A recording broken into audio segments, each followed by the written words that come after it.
Mr. Silent Channel. Ang muling pagsilang. Kabanata 41.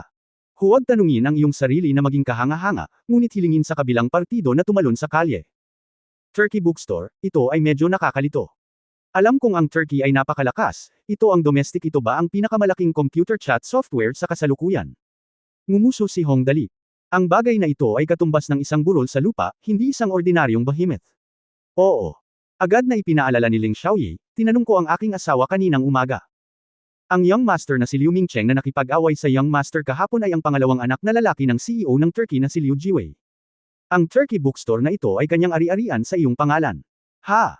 Ito ba si Liu Mingcheng ang pangalawang anak ng CEO ng Turkey na si Liu Jiwei? Itong lalaking ito ang lakas ng loob na sigawan ako ng ganyan sa school. Mukhang hindi masyadong maganda ang relasyon ng pamilya Liu at ng pamilya naming Hong.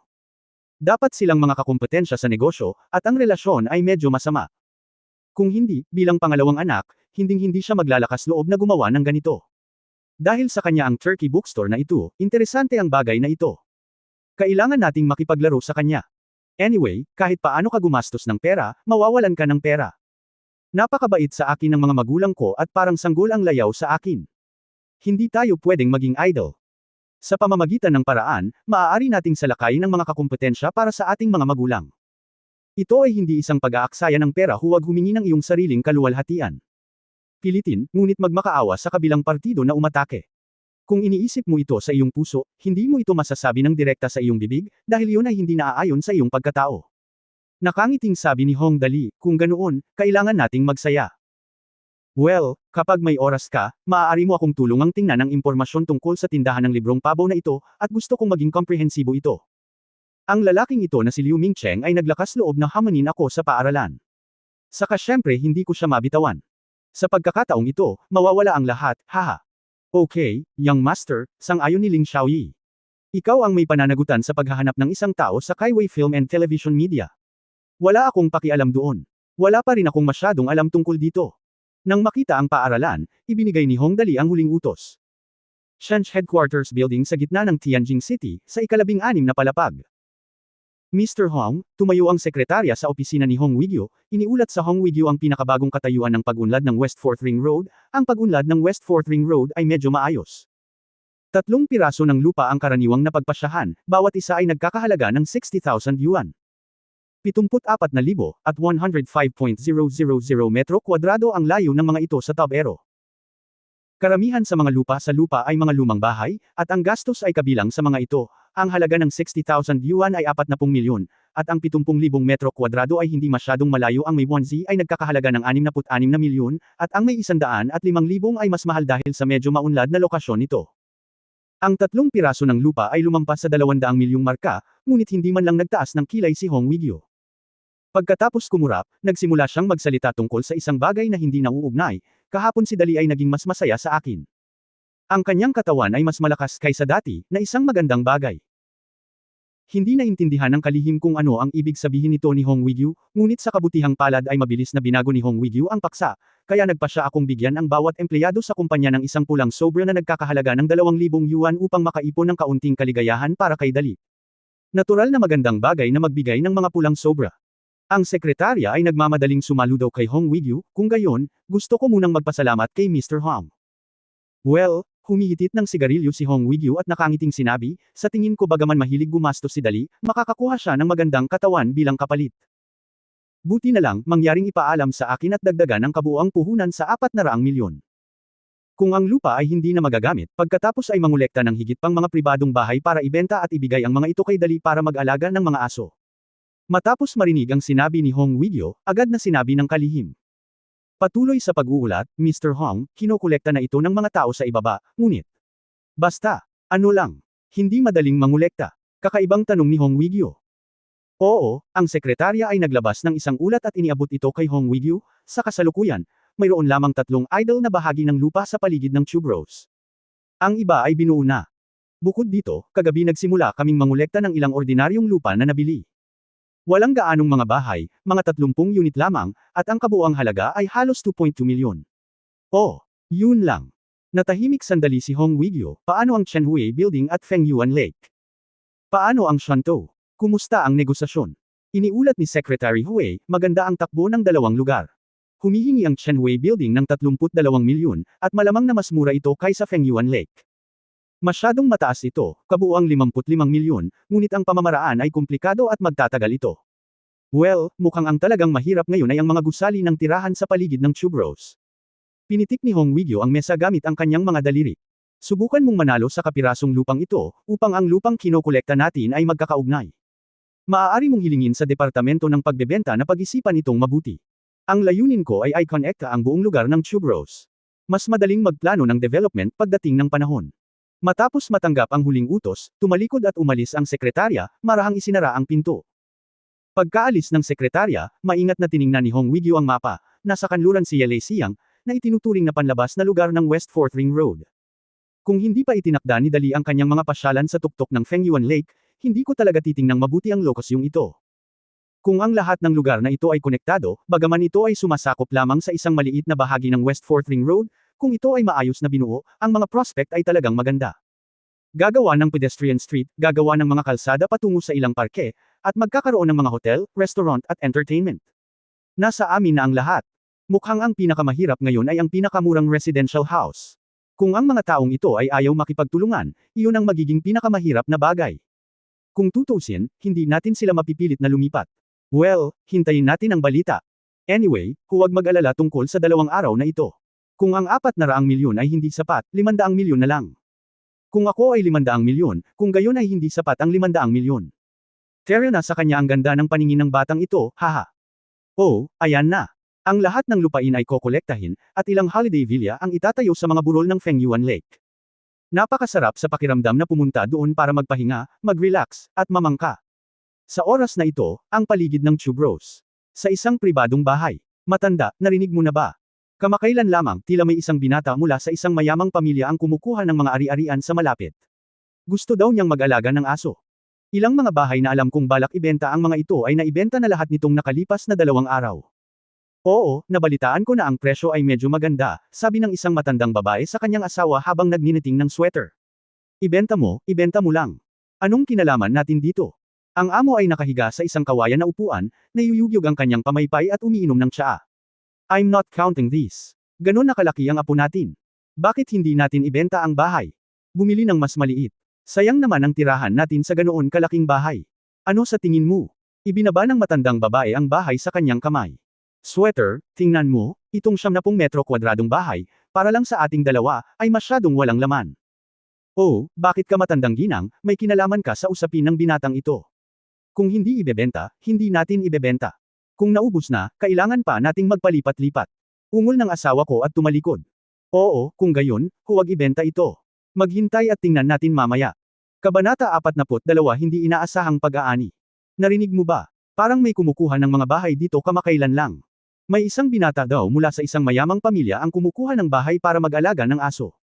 Pumunta ako kaninang umaga para magtanong at halos lahat ng bahay sa paligid ay binibenta. Lahat. Wala na. Ngayon hindi na ako makarenta ng bahay dito.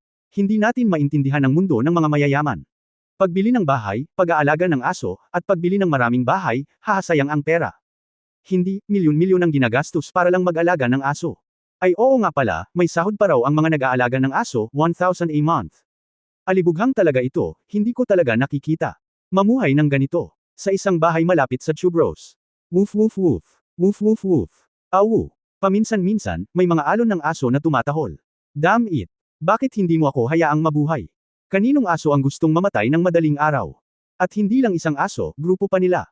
Tinakpan ng isang lalaki ang kanyang ulo ng kubrekama, ngunit pagkaraan ng ilang sandali ay huminto siya. Marahas niyang binuksan, hindi na ako makatiis, bubugbugin ko na siya. Anong kalokohan ang ginagawa niya? Sumisigaw siya sa tenga niya na parang mga langaw, papatayin ko. Hindi, papatayin ko ang aso. Hinawakan siya ng kanyang asawa at sinabing, ayaw mo bang mabuhay? Ang binata na nag-aalaga ng aso ay binili daw ng 12-12 ng bahay para palakihin ang aso. Kaya mo bang talunin ang iba? Maghintay ka lang at matatapos ito. Siya. Iniistorbo niya ang mga tao. Ay demanda ko siya. Nagkaroon ng maliit na pagkakataong manalo. Sa huli, muli niyang tinakpan ang kanyang ulo ng kubrekama na galit, kung hindi mo ako masasaktan, bakit hindi ka makapagtago? Kung itulak ko siya ng malakas, ibebenta ko ang bahay sa kanya at lumipat tayo. Hindi ko alam kung ano ang nangyayari sa paligid ko ngayon. Bigyang pansin ito. Sa oras na ito, ang ating young master na si Hong Dali ay malayang natutulog sa mesa. Para sa isang namumukod tanging mag-aaral sa kolehiyo ng probinsya bago ang paglalakbay sa oras, ang mga kursong ito sa mataas na paaralan ay talagang walang halaga, at hindi mahalaga kung makinig ka o hindi. Sa left side ako natulog para sa isang klase. Nang mapagod ako ay inayos ko ang aking poster. Natulog ako sa kanang bahagi para sa isa pang klase.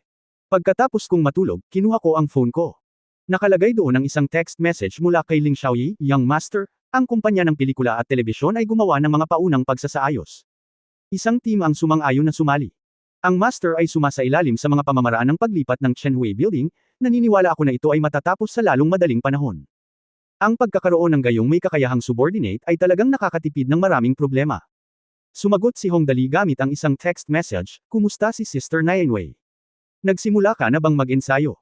Sa stadium, simulan na natin ang pag-set up ng entablado ngayon. Gusto natin ang pinakamahusay. Well, dagdagan pa natin ang ating promotional efforts. Dito na lang natin pansamantala. Maglagay tayo ng magandang slogan at magkaroon ng libreng konsyerto. Kahit sino lang ang gusto ko, I don't just be requirement, I don't only be require 1,000 people." Para dumalo. Dumating ang mensahe ni Ling Xiaoyi. Ibinalik niya ito, "Okay, nakuha ko na." Opisyal nang pumirma ng kontrata si Miss Nianwei sa Kaiwei Entertainment, at nagbayad kami ng kabuuang 200,000 yuan bilang liquidated damages. Oo nga pala, Young Master, halos nasuri na ang impormasyon sa Turkey Bookstore, at maghihintay kami hanggang tanghali ibibigay ko ang impormasyon sa iyo pagkatapos ng klase. Hong Dali, okay. Pag-aaralan natin kung paano siya day-in. Bilang isang senior music producer, siya at ang dalawa pang kasamahan. Responsable para sa pagsusuri at rekomendasyon ng orihinal na musika. Mayroong humigit kumulang 6 na grupo na katulad nila sa Kuj Company, ang pinakasikat na music player software sa Kingdom of Heaven. Ang responsibilidad ni Sheng Wenxi ay paghiwalayin ang musika na na-filter at nasuri sa 3 grupo. 6 o 9, at iba pa. At pagkatapos ay ilagay ang mga ito sa Kuj software upang ayusin ang mga rekomendasyon ayon sa ranggo. Ang ganitong uri ng bagay ay tila napakakapana-panabik at kasiya siya, ngunit sa katunayan ito ay ganap na naiiba kapag ito ay aktwal na ginawa. Kahit na maraming kanta ang nasala, medyo kakaiba pa rin sa pandinig. Ito ay hindi sa lahat upang sabihin na ang mahiwagang tunog ay tumagos sa mga tainga. Magpalabis. Sa partikular, araw-araw, taon-taon, nadama ni Sheng Wenxi na ito ay isang pagbubukas ng mata na wala siyang mental breakdown. Kaninang umaga, walang siglang nakikinig si Sheng Wenxi sa mga hindi maintindihang kanta. Biglang binuksan ng kanyang kasamahan ang pinto at tuwang-tuwang pumasok, na may isang nymphomaniac na ekspresyon sa kanyang mukha, na halos mapalunok siya. "Kuyang Sheng, nakakita ako ng kayamanan kagabi. Nakahanap ako ng kayamanan. Nanalo ka ng 5 milyon. Ikanaway ni Sheng Wenxi ang kanyang kamay ng pabalik-balik sa harap ng kanyang kasamahan, "Ano ang nagpa-excite sa iyo? Naaalala mo ba ang misyon na ginawa natin? Tungkol sa theme song ng pelikulang, The Storm Chaser." Pinunasan ng kasamahan ng kanyang laway at tinitigan si Sheng Wenxi na parang bumbilya. "Wag mo tignan ng ganyan, para kang gold pies." Napaatras si Sheng Wenxi ng 2 hakbang sa pagkabigla, "Alam ko ang tungkol sa misyon na iyon. Hiniling sa amin na tumulong sa pagpili nito, ngunit hanggang ngayon ay walang angkop na kanta. Ano, nakita mo ang target na, i-play ito para sa akin." Ang The Storm Chaser ay isang pambihirang pelikulang may malaking budget sa Kingdom of Heaven nitong mga nakaraang taon. Ito ay sinasabing nagkakahalaga ng higit sa 8 milyon na pelikulang science fiction at isa sa mga pinakaaabangang pelikula noong 2014. Kasabay nito, ang gawain ng paghahanap ng pamagat ng kanta para sa pelikulang ito. Hindi lang nahanap ko ang kanta, palihim ko rin itong ni-record. Nang banggitin ito ng aking kasamahan, naglaway siya, "Hindi mo alam, napakaganda ng babaeng iyon. Napakaganda. Napakaganda ng mga awit na iyon. Tumigil ka sa pagsasalita ng walang kaparirikan. Ipakita sa akin ang video dali." Kahit na sinabi niya iyon, mayroon pa ring pagdududa si Sheng Wenxi sa kanyang puso. Sa sinabi ng kasamahan ko, dapat ay medyo hindi kilalang bagong dating ang mga awit na ito. Para sa ganoong kalaking produksyon, napakababa ng pagkakataon na gamitin ang kanta ng bagong dating bilang theme song. Pero alam din niya na bilang isang music editor, kailangang maging pamilyar sa mga malalaking pangalan at menor de edad na celebrity sa industriya ng musika. Dahil hindi mapangalanan ng mga kasamahan niya ang isa't isa, dapat mga bagong dating. Sa kabutihang palad, hindi nagtagal, kinuha ng kasamahan ko ang video recorder at ang memory card at ikinonekta ito sa computer. Mabilis na lumabas ang larawan. Ang maingay na lugar, maingay na boses, at ang unang eksena ay nagpasimangot ng mahigpit kay Sheng Wenxi. Sino ang maaaring maging isang makapangyarihang tao na kumanta sa isang lugar na tulad nito? Hindi ka talaga nagsinungaling sa akin. Bahagyang nag-aalinlangan si Sheng Wenxi. Malalaman mo sa pagtingin mo lang. Tinitigan ng kasamahan ang screen at muling naglaway, lalabas na, lalabas na. Maya-maya, may lumabas na batang babae sa stage. Sa mahabang buhok na umaabot sa kanyang baywang at isang balingkinitang figura, ang aura ni Xiao Jiabyu ay lumalabas sa kanyang mukha. Ngunit bago pa makapag-react si Sheng Wenxi, ganap na nagbago ang impresyon ng dalaga sa isang iglap lang. Upang gumamit ng isang tanyag na kasabihan, ang taong nasa harap ng madla ay medyo receptive, ngunit sa isang segundo siya ay nagiging isang malakas na pag-atake. Dahil sa matinding kaibahan ng ugali, halos lumundag ang puso ni Sheng Wenxi mula sa kanyang dibdib. Ang isang kanta na tinatawag na Chasing Lightning ay nakatuon sa lahat. Sabi nung babae sa stage. Tumunog ang pasabog na musika, at parang kulog ang malinaw at matalim na boses ng dalaga.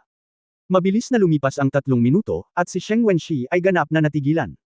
Matapos manatili ng kalahating minuto, kinurot ni Sheng Wenxi ang leeg ng kanyang kasamahan, sino ang babaeng ito? Sabihin mo sa akin kaagad, sino siya at paano ko siya mahahanap?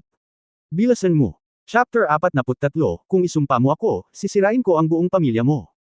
Mabilis, bitawan mo, mamamatay ako, ang kasamahan ay sinakal ni Sheng Wenxi at napabuntong hininga. Halos hindi siya makahinga, ikaw. Sinusubukan mong pumatay. Pinisil ni Sheng Wenxi ang kanyang balikat sa pagkakataong ito at umiling, nasaan na ang babaeng ito? Dalhin mo ako roon.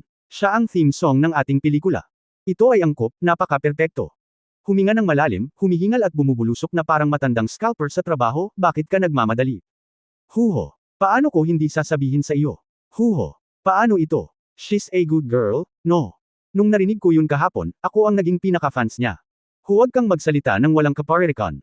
Galit na sinabi ni Sheng Wenxi, alam kong ikaw ang pinakamalaking tagahanga niya ngayon, at ako rin ang pinakamalaking tagahanga niya. Ang tanong ay kung paano siya mahahanap.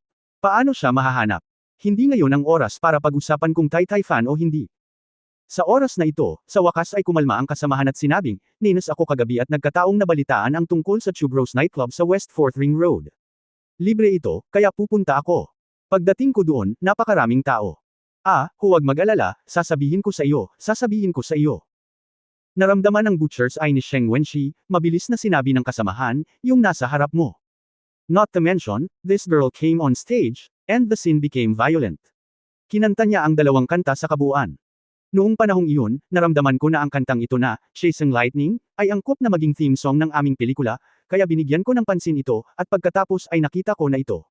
Ano ba? Sinusubukan mo bang takutin ako hanggang mamatay? Sa sobrang galit ni Sheng Wenxi ay napabuntong hininga siya. Well, mistress daw siya ng isang mayamang binata, pero parang hindi naman, kasi 17 or 18 years old pa lang ang mayaman na binata, at hindi ganoon ka-close ang relasyon nilang dalawa. Pero pagdating sa ibang relasyon, hindi ko masabi in short, dapat kamag-anak niya ang mayamang binata. Pagkatapos ng maraming pag-uusap, sa wakas ay nakumpirma ng kasamahan. Nalaman mo na ba kung sino ang mayamang young master na iyon? Tanong ni Sheng Wenxi. Oo naman. Itinaas ng kasamahan ng kanyang salamin, siguro narinig mo na si Young Master Hong Dali ng pamilya Hong. Hong Dali ng pamilya Hong. Ang sikat na alibughang anak. Halos marinig ni Sheng Wenxi ang pangalang ito. Kinagat niya ang kanyang dila ng walang kagat-kagat, saan nakahanap ang alibughang anak na iyon ng napakahusay na mga awit. Paano ko nalaman? Sinundot ng isang kasamahan ang braso ni Sheng Wenxi, Hoy, Lao Sheng, nabalitaan ko na ito ay sa loob ng 2 araw, si Master Hong Dali ay magdaraos ng konsyerto para sa batang babae na ito sa West 4th Ring Stadium. Ito ay walang bayad. Pagdating ng panahon, walang dapat pag-alinlangan. Agad na nagdesisyon si Sheng Wenxi, go, I must go then. Kumuha ng ilang senior musician na sumama sa iyo. At ang kumpanyang gumawa ng pelikulang ito. Tawagan silang lahat at tingnan mo itong mabuti pagkatapos. Nako, talagang tinutulungan ako ng Diyos. Bilasan mo at i-record mo ang ni-record mo kahapon. I-play mo ito ng 2 beses. Kahit medyo maingay ang effect, maganda pa rin ang tunog. Medyo nalungkot si Hong Dali habang natutulog siya hanggang tanghali. Grabe talaga ang entertainment culture dito sa mundo. Hindi kalabisan na sabihin na kung ang industriya ng entertainment sa mundo ay makakapuntos ng 100 puntos, ang mundo sa mundong ito ay makakapuntos lamang ng 50 puntos sa labas ng pampang. Walang mahanap si Hong Dali na magandang pakinggan. Sinasabing walang hangganan ang musika, ngunit kapag pinakinggan ni Hong Dali ang mga kantang iyon, palagi siyang nakadarama ng labis na pagkabalisa at pagkadurog ng puso. Gusto kong magbasa ng nobela, ngunit imposibleng magbasa ng mga nobela mula sa mundong ito. Nagpunta siya upang basahin ang endpoint na binili niya kahapon, at ang pagsulat ay kakilakilabot kung ilalagay natin ito sa isang mas matingkad na paraan, ang mga nobela sa mundong ito ay higit na katulad ng prosa, hindi ang uri ng idle moaning, ngunit ang uri ng liriko na prosa, na kumakalat sa kabuuan. Gumamit ng magagandang salita upang mailarawan ng mabuti ang mga kahangahangang eksena, ngunit pagkatapos ay walang kwento. Makakabasa ba ako ng ganoong nobela? Umasa si Hong Dali sa device na ito para ma-hypnotize siya buong umaga. Matapos basahin ang unang 3 kabanata ng isang libro, diretso siyang nakatulog. Sa wakas ay natagpuan ko ang isang libro na kinagigiliwan kong basahin, ngunit pagkatapos basahin ito ng ilang sandali, nawala ito. Damn it, hindi ko kayang tiisin ito. Gusto ni Hong Dali na ihagis ang kanyang telepono sa lupa. Nang makita niya ang kritikal na sandali, biglang nawala ang likod at tumigil ang pag-update. Ni hindi niya maisip. Paanong magdurusa si Hong Dali, na laging gumagastos para gumanda ang kanyang buhay? Halika na. Kaya't nang tanghalian na, sumakay si Hong Dali sa kotse at direktang tinanong si Xiaoyi, ang nobela sa pagtatapos na iyon ay hindi masyadong maganda. Sa wakas ay nakahanap ako ng isa na mababasa ko, ngunit tumigil ako sa pagsusulat nito.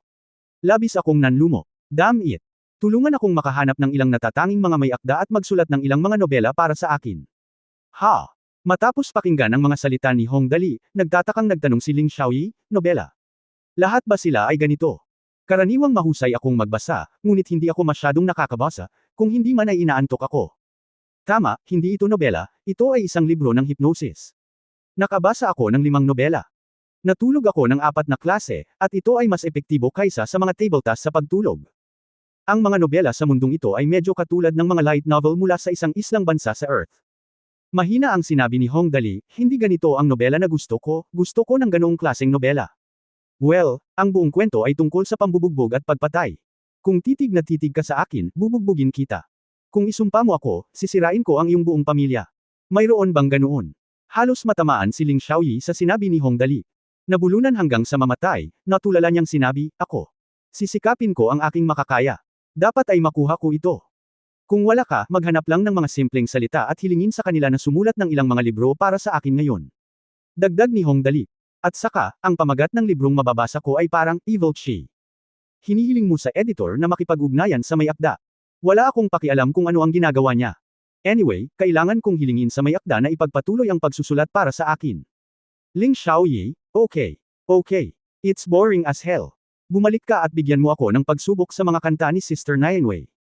Mas gusto ko ang mga kanta niya. Nakasandal si Hong Dali sa bintana ng kotse, at, ang isang iyon. Turkey Bookstore, ano ang kasalukuyang sitwasyon?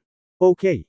Agad na iniulat ni Ling Xiaoyi, ang Turkey Bookstore ay kasalukuyang pinakamalaking base ng nobela sa langit, at ang trapiko ng IP ng website ay halos 10 beses kaysa sa terminal. Well, ang bilang ng mga may akda ay mas mataas kaysa sa punto ng pagtatapos. Sa kasalukuyan, ang Turkey Bookstore ang nangingibabaw sa mga online na nobela, at mahirap itong iwaksi.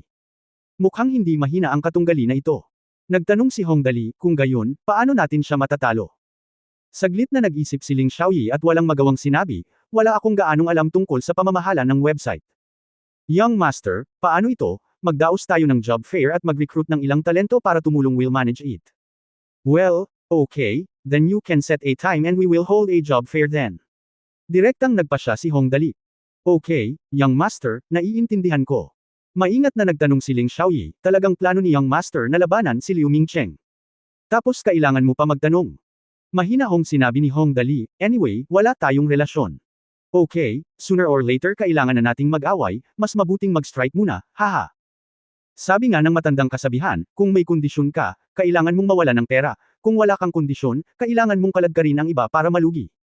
Kabanata 44 Hindi kailanman inaasahan na ang dakilang lakas ay magbubunga ng mga himala. Ang mga sumunod na araw ay medyo kalmado. Karamihan sa mga gawaing inayos ni Hong Dali ay hindi matatapos sa loob ng 1 o 2 araw. Ang tanging umuunlad ay ang Kaiwei Film and Television Media Company kasama si Hong Dali, isang sobrang alibughang, bilang suporta, lahat ay magagawa gamit ang pera. Masasabing Kaiwei itinatag ang kumpanya ng media at telebisyon sa bilis na magbubulag sa isang bulag sa 24 na Krypton Gold. Kahit na ang sukat ay malayo sa pagiging maihahambing sa isang formal na kumpanya ng media, kahit na ang Sparrow ay maliit, mayroon itong lahat ng kailangan nito. Ang kulang ngayon ay ang mga makapangyarihang aktor at mga awit na may malakas na appeal. Para kay Hong Dali, ang balitang ito ay isa nga sa pinakamagandang balita sa pagkabagot. Nitong mga nakaraang araw, gabi-gabi akong pumupunta sa lugar ni Tube Rose para mamasyal ng ilang natatalo, o magkaroon ng libreng karnabal sa mga nightclub. Bagamat may iba pang paraan para mawala ng pera, sa 3 araw na ito, nawalan ako ng kabuuang mahigit 400,000 yuan sapat na si Hong Dali na nagdagdag ng 4 na katangian at itinaas ang kanyang health index sa 80. Kaya ipinahayag ni Hong Dali ang kanyang kawalang kasiyahan. Sa totoo lang, gustong mawala ng mundo ang lahat, na madaling sabihin at mahirap sabihin. Halimbawa, kung ang investment science team ay maglulunsad ng perpetual motion machine project, ang pamumuhunan, lalo pa ang 10-10 milyon o daan-daang bilyon ay masasayang. Gayunpaman, bagaman isang alibughang si Hong Dali, hindi ito nangangahulugan na siya ay hanggal. Natural ang mga ganyang katangahan. Hindi ko gagawin. O bumili lang ng lahat ng uri ng nangungunang luxury goods, na hindi gumagana para sa Hong Dali. Halata na kahit hindi niya binili ang mga bagay na iyon, ang mga bagay na sinusuot at ginamit ni Hong Dali ay pawang mga luxury goods. Ang isa pang item ay hindi magiging labis, at ang isang item na mas mababa ay magiging marami. Kung kalkulahin ito sa ganitong paraan, walang maraming bagay na talagang makakasira sa kapalaran ni Hong Dali. Sa makatuwid, nang magsimulang magtrabaho ang Kaiway Film and Television Media Company, ang unang ginawa ni Hong Dali ay dalhin si Tang Moxon, ang kanyang kasintahang babae, upang siyasatin at tingnan kung paano sila makakagawa ng pelikula. Sa ganoong magandang kondisyon, sayang naman kung hindi tayo gagawa ng pelikula. Kasama si Tang Moxon, na sinundan ng 9 dog legs, pumasok si Hong Dali sa Chenhui Building sa mayabang na paraan at dumiretso sa ika-9 na palapag. Ngayon, ang may-ari ng Chenhui Building ay ipinangalan sa kanyang sarili. Sa oras na ito, ang Hong Dali ay puno ng lokal na estilo ng taekwondo, halos patagilid na naglalakad na parang alimango. Isang grupo ng mga tao ang pumasok sa gate ng Kaiway Film and Television Entertainment Company sa makapangyarihang paraan. Pagdating nila sa loob, nakita nila ang babaeng manager na si Zhang Kai na nagtuturo sa mga manggagawa, doon, ilagay ito ng mabuti doon at gawin itong mas maayos. Hoy, mag-ingat! Ito ang mga mahahalagang props na magagamit sa hinaharap. Siguraduhin hindi ito masisira. Napakamahal. Lumakad si Hong Dali kasama si Tang Moxon at nakangiting nagtanong, Sister Zhang, kumusta ang kumpanya? Handa ka na ba? Maaari ka bang magsimulang mag-film? Maganda ba ang kapaligiran dito? Ngunit kusang loob siyang sumigaw. Pagkatapos makita si Lee, iniulat ni Zhang Kaihui, ako ay isang karaniwang tao sa aspetong ito ng kumpanya. Ngayon lang ako gumagawa ng maraming trabaho hanggat kaya ko. Wala naman akong gagawin, kaya nandito ako para tumulong at bantayan ang venue. Ito ay walang problema. Nahanap na ang direktor, lighting at photography director, at makakarating na siya sa trabaho pagkatapos makumplito ang pagsasaayos ng kumpanya. Si Hong Dali ay may estilo ng isang pambansang pinuno na pumupunta sa kanayunan upang mag-inspection.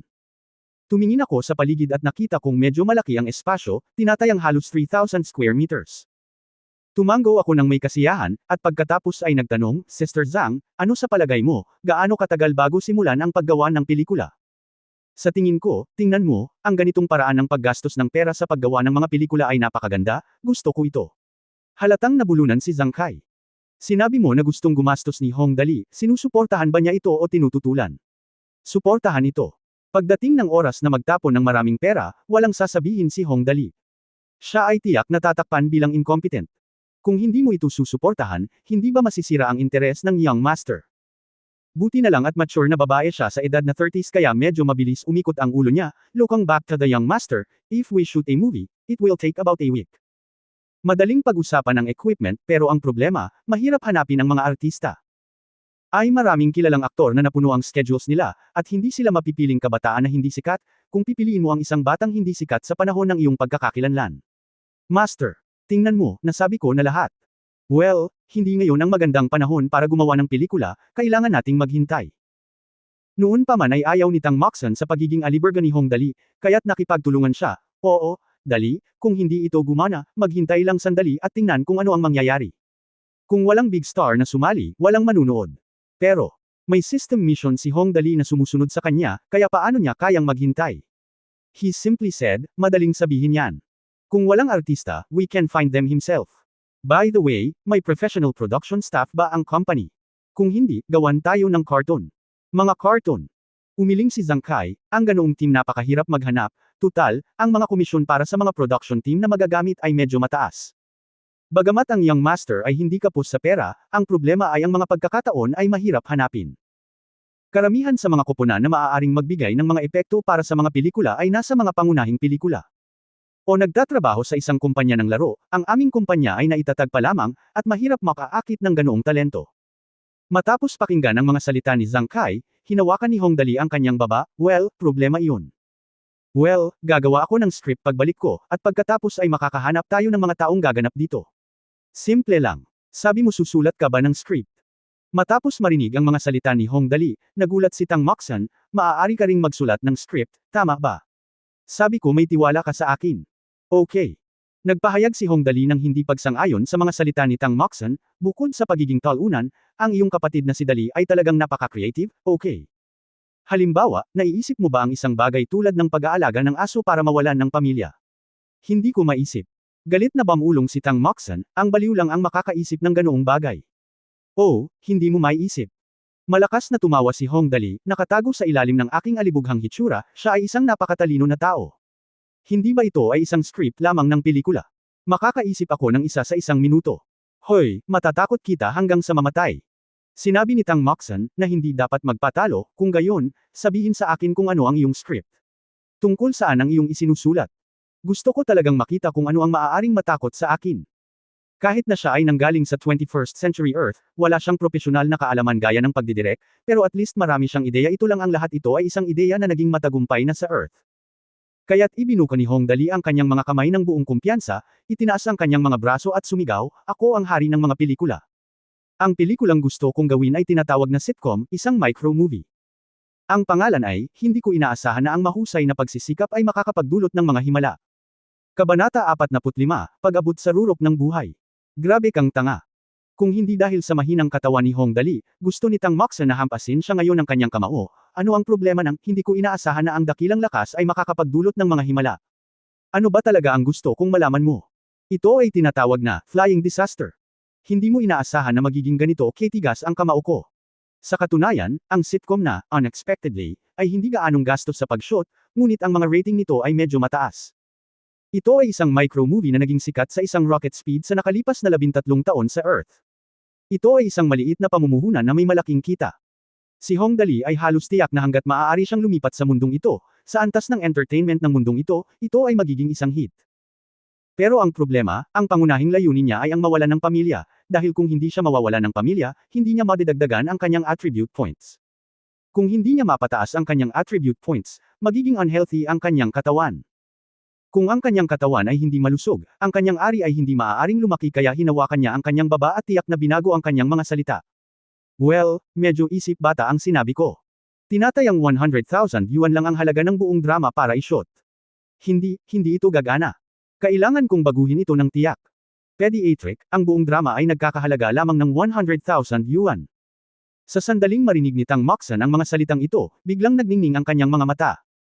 Sa pagkakataong ito, siya naman ang magulat, Dali, sabi mo mape-film mo itong buong drama sa halagang 100,000 yuan. Fake ka ba talaga?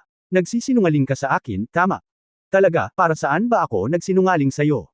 Kakaibang tanong ni Hong Dali, napakamura ng mga sitcom, at kinunan ang mga ito sa lokasyon, at maraming mga kuha ang hindi kailangang ay proseso ng husto.